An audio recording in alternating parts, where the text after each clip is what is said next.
एक तरफ जहां केंद्रीय कर्मचारी हों या फिर राज्य सरकारों के कर्मचारी सभी एनपीएस यानी कि नेशनल पेंशन सिस्टम के बदले ओल्ड पेंशन स्कीम को लागू करने की मांग कर रहे हैं। इसी बीच केंद्र सरकार ने एनपीएस में शामिल केंद्रीय कर्मचारियों के लिए बड़े बदलाव किए हैं, जिसके बारे में आपको इस वीडियो में जानकारी दी जाएगी कि क्या कौन से बड़े बदलाव केंद्र सरकार के द्वारा किए गए हैं। केंद्र सरकार ने नेशनल पेंशन सिस्टम एनपीएस में कुछ बदलाव किए हैं। जो भी कर्मचारी एनपीएस में शामिल हैं उन्हें अपनी जमा राशि निकालने के लिए अब ज़्यादा विकल्प सरकार के द्वारा दिए गए हैं। ऐसे कर्मचारी एक मुश्त प्रत्यारण यानी कि एसएलडब्ल्यू के माध्यम से मासिक, तिमाही, छमाही या सालाना आधार पर उनकी सामान्य निकासी के समय उनके चयन के अनुसार 75 वर्ष की आयु तक अपने पेंशन फंड का 60% हिस्सा निकाल सकते हैं। पीएफआरडीए द्वारा पिछले दिनों इसके संबंध में एक सर्कुलर जारी किया गया और उसमें इसके बारे में जानकारी दी गई।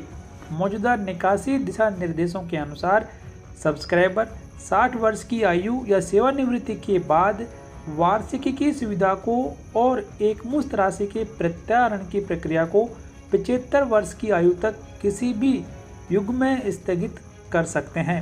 एक मुश्त राशि को एकल किस्त में या वार्षिक आधार पर निकाला जा सकता है। यदि वार्षिक आधार पर राशि को निकाला जाता है तो सब्सक्राइबर को प्रत्येक बार निकासी अनुरोध शुरू कर उसे अधिकृत करना होगा। पीएफआरडीए के एनपीएस के तहत निकास और प्रत्याहरण विनियम 2015 के विनियम 3 और विनियम 4 व उसमें हुए संशोधनों के अनुसार व्यवस्थित एक मुश्त प्रत्याहरण के माध्यम से एक मुश्त राशि के चरणबद्ध प्रत्याहरण का विकल्प प्रदान करने का प्रस्ताव दिया गया है।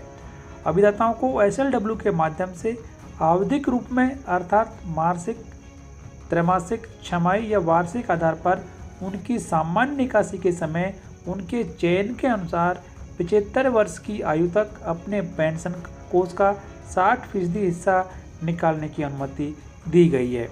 पीएफआरडीए ने अपने सभी नोडल कार्यालयों से कहा है कि वो इस संबंध में पॉइंट्स ऑफ प्रेजेंस, एनपीएसटी और कॉर्पोरेट अपने उन संबंध अभिदाताओं को एसएलडब्ल्यू के बारे में सूचित कर सकते हैं जो 60 वर्ष की आयु में हों या सेवानिवृत्त हो रहे हों।